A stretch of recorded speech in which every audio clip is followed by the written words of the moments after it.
Ni normalian, 8:00 etortzen naiz, honeak, poko la kaseta de obra, bota jartzen ditut, kasko txurila, txaleko reflektantia edo txaketa, eta juten naiz, ikustea, dazkaun obra guztik, nola ikuaztin, enkargatuak inoten naiz, con los jefes de obra, beti ongoia gauzak, ezinezkoa dianak proiektu batean plasmatzea. Orduan, beti hon behar dugu pertsona batek, normalian apareja hori izateana, egunerokotasun hori batatzean gauzak, direktriz batzuk emateko, edo pixkat hori emateko.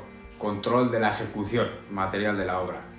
Egunerokotasunen baitean lanak, kontrolatzea, obra etortzean materialak, zertifikatzea o konprobatzea diala etorri behar duenak, itxeuen lana, dala proiektuak markatzeun berdina oso antzekua.